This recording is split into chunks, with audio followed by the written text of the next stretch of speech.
Mama will once again ask you to mute her audio. We're getting a Yeah. lot. But It's thank fine. you all for your opening remarks. And I'm very excited to delve into our very first session. And I'm delighted to invite Ms. Stephenie Foster, partner at Smash Strategies, co author of Feminist Foreign Policy in Theory and Practice, for her inaugural session to discuss the International Day of Women in Diplomacy. Over to you, ma'am. Thank you for speaking with us. Yes, well, good morning from me because it's morning where I am. And I'm very honored to be here and to talk with all of you because I think this is such a critical topic as we focus, and you all have focused on looking at the past, present, and future of feminist foreign policy. The reason this topic has gained such momentum around the globe, again, with practitioners, academics, activists, and really the general public in some ways, is because as we look out across the globe, uh, we see that there are obviously many, many conflicts and foreign policy dilemmas. And the institutions and theories that we've been operating under in the sort of post World War II era are, not really responding to the issues of the day in a way that reflects, I think, the modern reality of how we look at the world. And so feminist foreign policy has emerged over the last 10 years. And that is a really exciting development. And I really appreciated the opening remarks saying how this needs to be now looked at in the context of this region or other regions around the world that can really take this concept and make it their own. So I'm going to do a few things today, talk about how we got here to feminist foreign policy, talk about the countries that have a feminist foreign policy, trade policy, or development policy, and then highlight some issues for the future, and obviously have some time for questions. I do want to start also by thanking the Asia Foundation and IMPRE in particular for pulling this together and for really, I think, the thoughtful concept of doing this on the International Day of Women in Diplomacy. Because I will say one thing that I found is when people ask me, what is feminist foreign policy, which is a very common question, and we'll talk about what we've seen that it is. Often, if people have an idea of what feminist foreign policy is, they think about it in terms of increasing the number of women in diplomacy, in national security, in the professions that really implement these issues. But as I like to say, not every woman is a feminist and not every feminist is a woman. So the critical nature of this conversation is really to help us understand how to go from increasing the number of women in these critical positions, which is fundamental and foundational to feminist foreign policy, but to a policy that's more transformational. Because feminist foreign policy is not just about sort of adding women to the mix, to the current structures that we have, but rethinking them in a way that helps us, again, transform these institutions that we all are operating in, and also transform the policies of countries as they interact with the outside, with outside actors, i.e., everyone else but people in their own country. So this is a great time to rethink all of these policies and a really wonderful time to have this conversation. I want to start by saying, and maybe we can go to the next slide. I mean, one of the reasons that my co-author, Susan Markham, and I wrote this book was because we were asked to, but really is because there was no real baseline out there of trying to grapple with all the different ways that people are understanding these three words, right? Feminist foreign policy.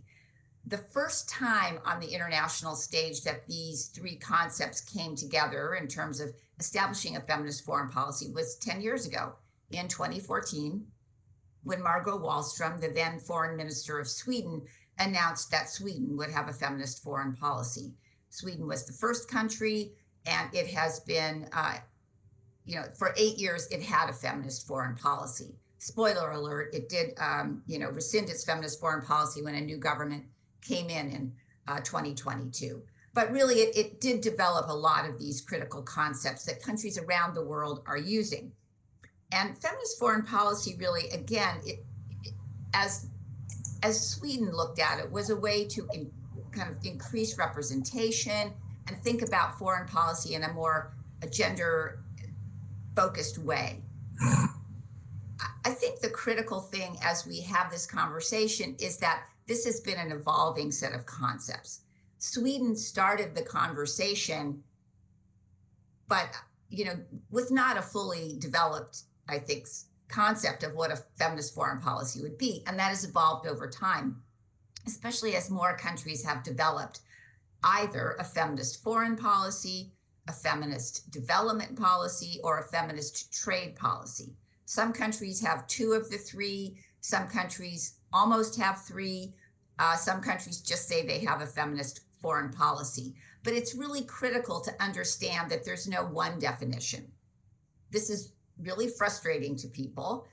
It's probably frustrating to you who are listening. It's somewhat frustrating to all of us who deal with this set of issues. The important thing to conceptualize, though, is that as we think about feminist foreign policies, it is important to place them in the context in which each country is operating.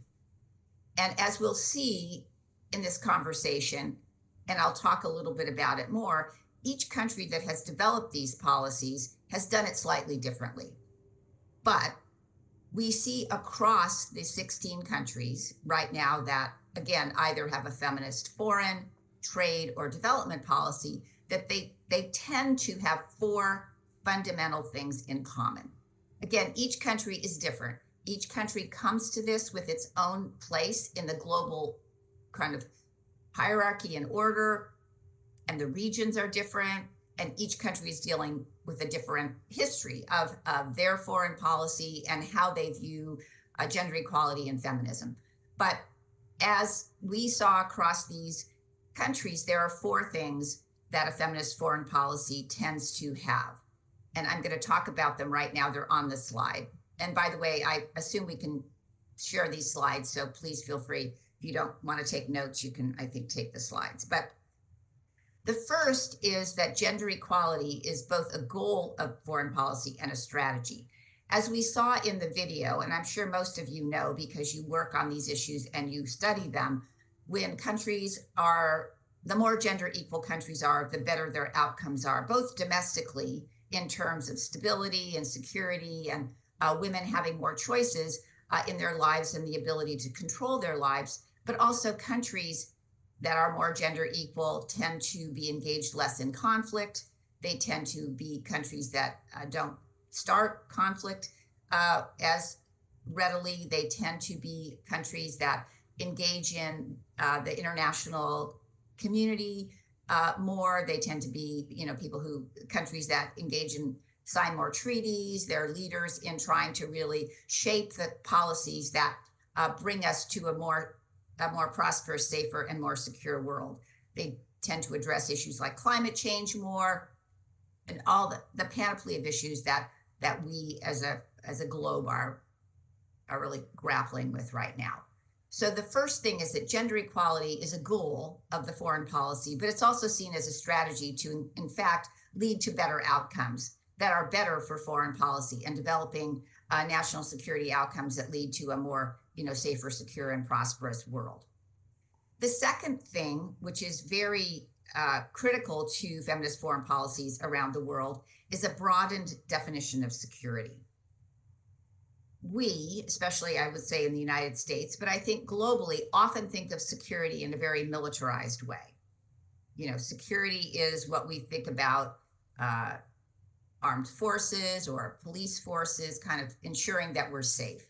But what feminist foreign policy really does is broaden that definition of security so that we're looking at things like the impact of food insecurity, the impact of climate insecurity, the impact of global pandemics, the impact of large migrations of refugees, understanding that not just militarization, conflict, and dealing with how to address those issues in the more traditional national security and foreign policy means, but looking at all of the newer kind of, not new, they're not newer issues, but a newer sort of realization that these issues do affect all of us. I think COVID brought that to light, if nothing else, but we see that across the globe, and certainly the UN and the human security work at the UN has also brought this to the fore. But this broadened definition of security is very critical to feminist foreign policies, understanding that we don't just think about security again in terms of conflict and addressing this in a militarized manner. The third is the elevation of diverse voices. And that really takes two different sort of approaches. One is this idea that we're talking about on the Day of International Women in Diplomacy, that there need to be more diverse voices, not just women, but a more diverse set of voices at the top levels of foreign policy and national security decision making across the globe. And again, this goes to, whether it's women in the armed forces leadership, women in diplomatic leadership, women in trade leadership, just the elevation of diverse voices in this very critical set of institutions that, like them or not, really do drive what we do in national security and foreign policy. But the other interesting thing that these countries have in common when they talk about elevating diverse voices is the idea that countries and foreign policy professionals should reach out and really listen to civil society in the countries in which they are working, so that those voices, those diverse voices, the voices of people who are impacted by foreign policy and national security decision making, can have some input into the work that's being done and that really impacts them. So this is, I think, one of the most critical and in some ways radical concepts of feminist foreign policy, that it's not just the people who go to school to do, foreign policy, or go to national institutes, big universities, and become part of the foreign service.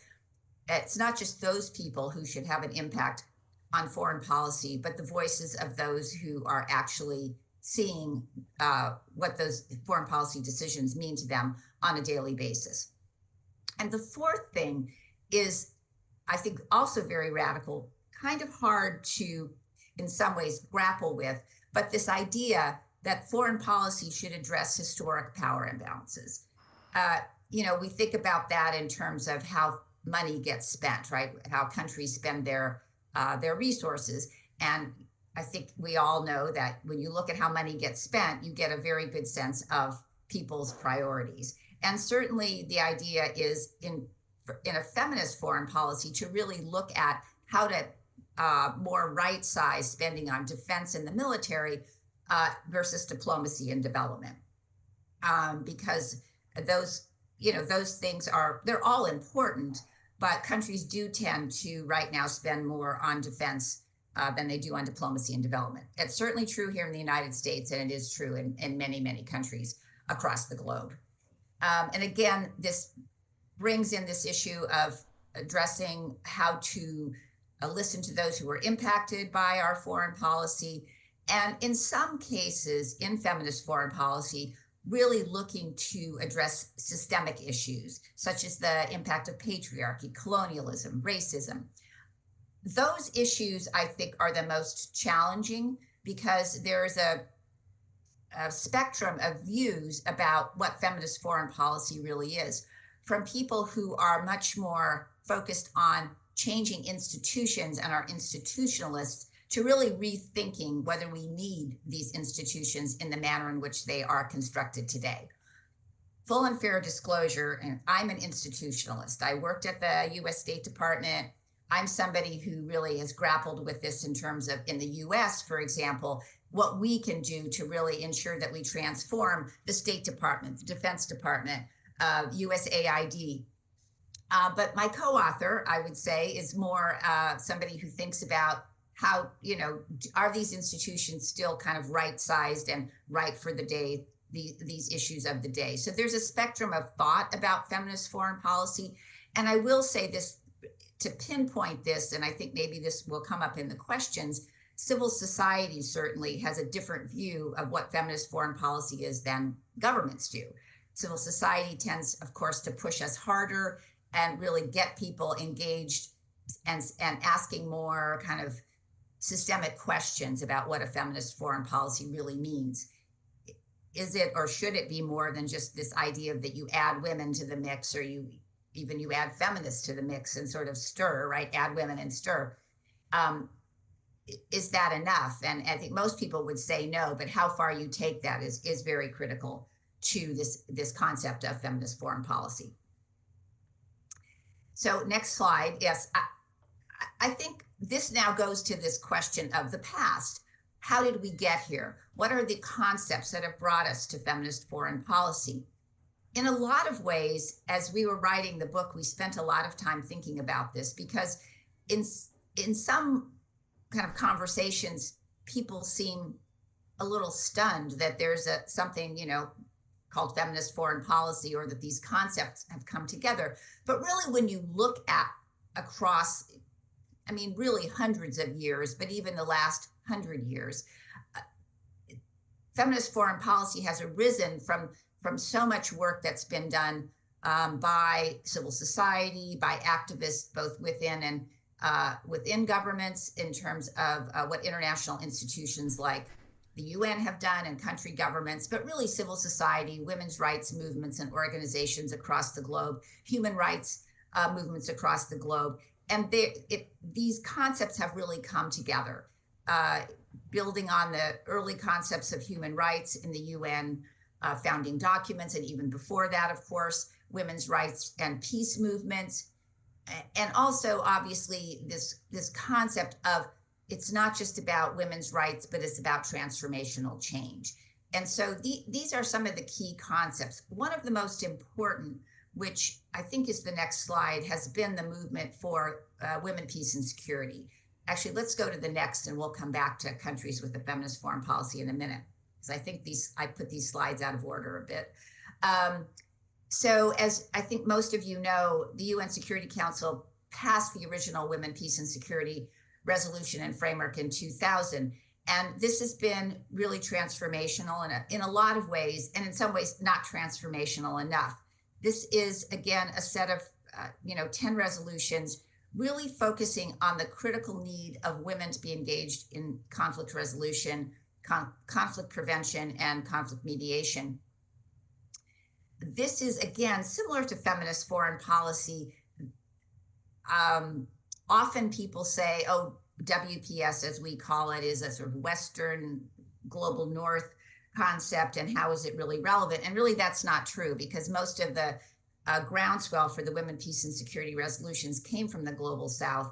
And in fact, Namibia was the country that put forward the original 1325 resolution. So this really focuses on women in peace and conflict, which is a critical foundation to feminist foreign policy. But importantly as well, it's not the entire framework, because foreign policy is, again, more than peace and security, more than conflict resolution. It really tries to bring in issues of development and trade in a more pointed way. Some people argue that women, peace, and security is enough, this framework. We don't need a feminist foreign policy. We just need to implement these resolutions. And that's an argument. There are criticisms, as I note, that 1325 and the 9 successor resolutions reinforce gender norms of women as victims, or women as inherently peaceful or inherently peacemakers, which I personally don't agree with. And disproportionately focuses on women in the security sector, right? Women who are in peacekeeping missions, or women who are in the military. So that's a criticism, and that is something that people have raised. But very important for us as we embark on these conversations about feminist foreign policy, to recognize the tremendous contributions of the Women, Peace, and Security framework and agenda to the work being done on feminist foreign policy. Just sort of as an aside, as we were working on this book, actually a precursor to it, Susan and I had written a couple of white papers.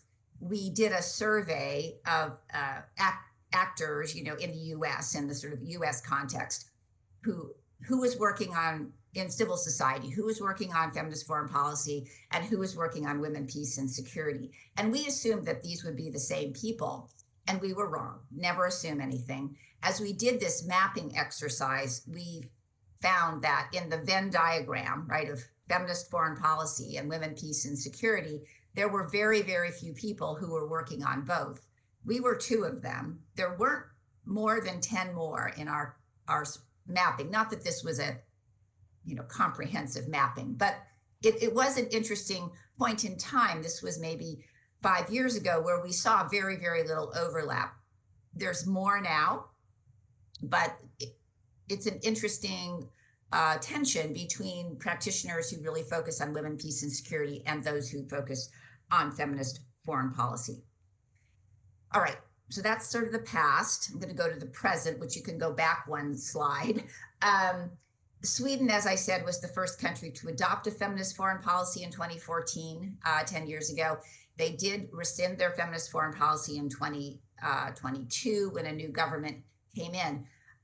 I feel compelled to point this out all the time. Feminist foreign policy is inherently political. It inherently challenges the power structure, and it's also often tied to very to critical leaders, to political party platforms, to what a party chooses to prioritize when it comes to office. Sweden is a great example of that.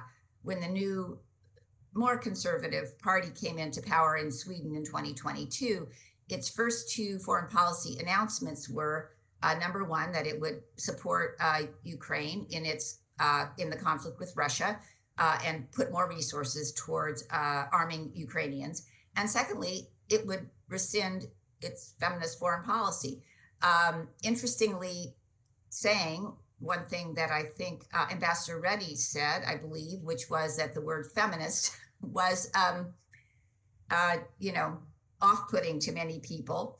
And also that, it was a concept that the current government of Sweden was not sure that it wanted to use as a construct. It did say Sweden would continue to be a country that focused on gender equality and was committed to gender equality, but did not have a feminist foreign policy. There's a lot in there that's very interesting we can talk about later. As of early 2023, when we wrote the book, was mid-2023, at least 10 other countries at that point had adopted a feminist foreign policy. We're now up to 16. As you can see, the countries have the wave of feminist foreign policy has moved from Northern Europe, Sweden, Norway, kind of over Canada, and then into Europe, and now into, I think, interestingly, Mexico, Chile, Colombia. We'll talk about Colombia in a little bit because they have an interesting take on feminist foreign policy. Mongolia, and we see that countries are continuing to join the list. Also, subnational governments, Scotland, which is obviously not a country, has a feminist foreign policy, as does Catalonia. The Basque region of Spain has a feminist foreign policy.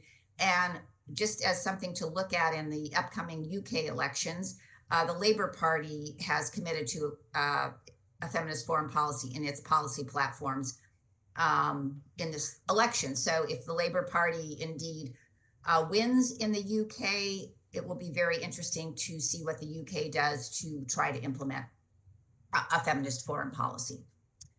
So with that, I think we could go on to the next two slides.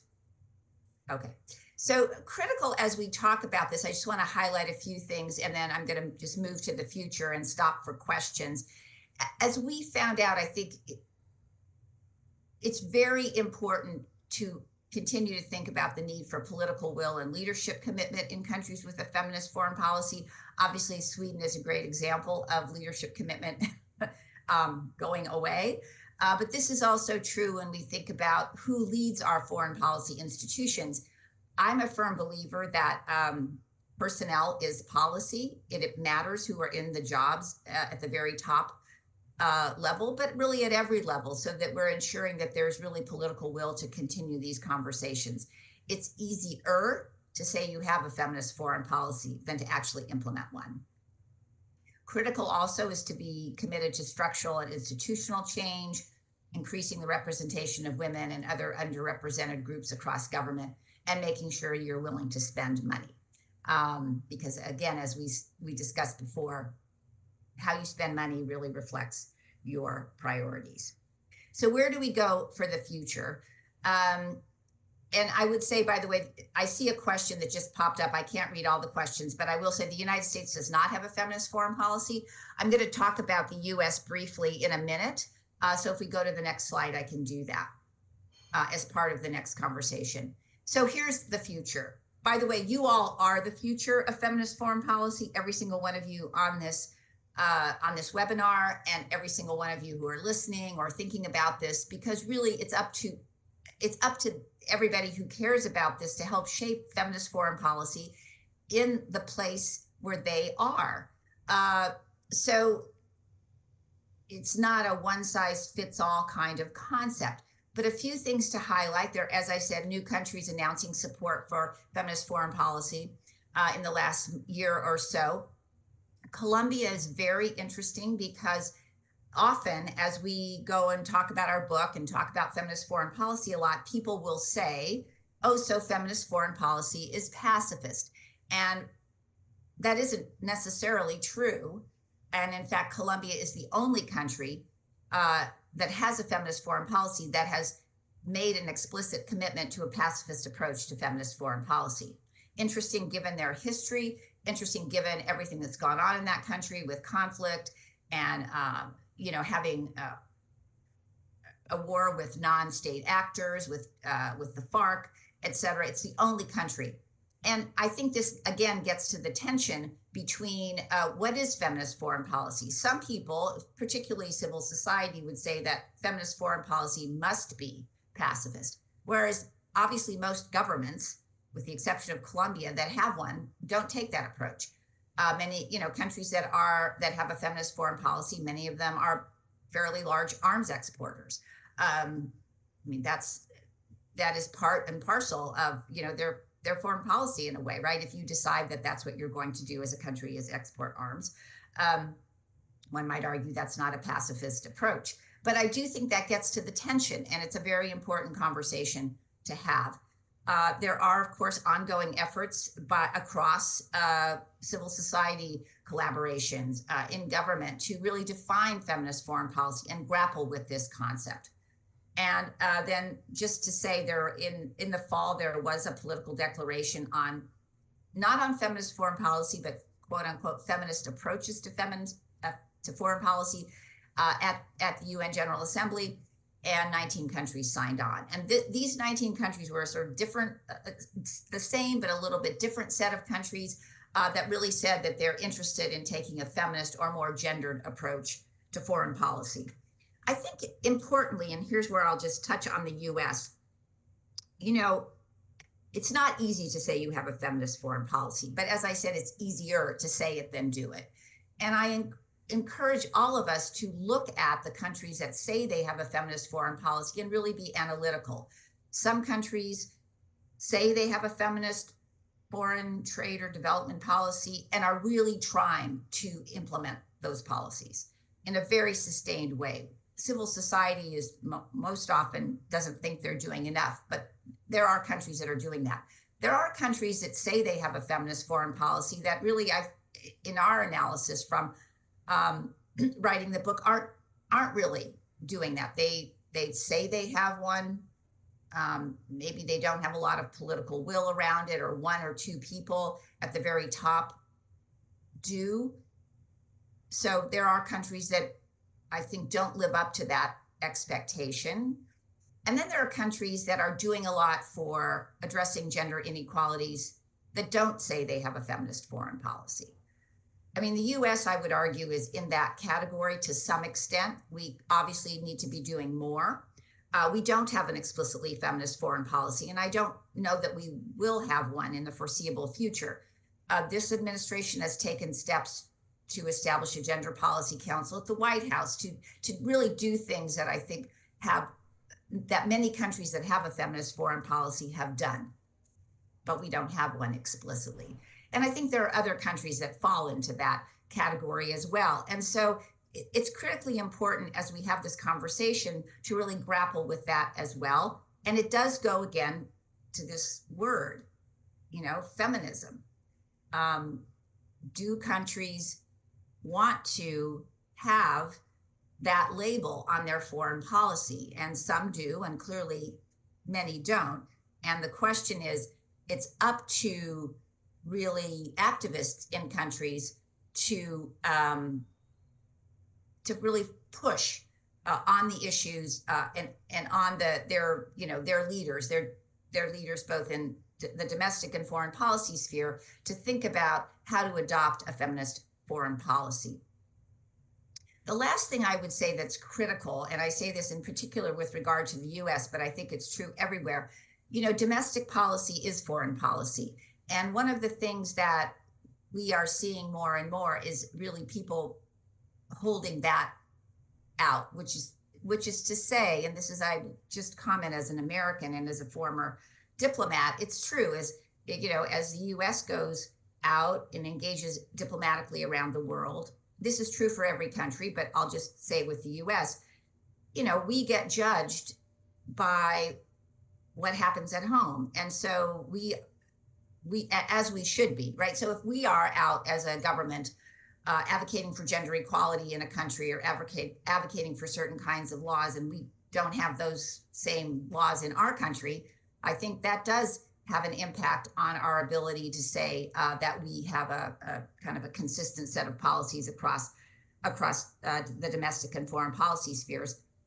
And that's also, that is something that's really come out through this conversation about feminist foreign policy, which is that it's not just about your outward engagement, right? Your engagement with every country besides your own, but it's about how you think about these issues with respect to your own country, with respect to how your own government, has embarked upon policy matters on a domestic sphere.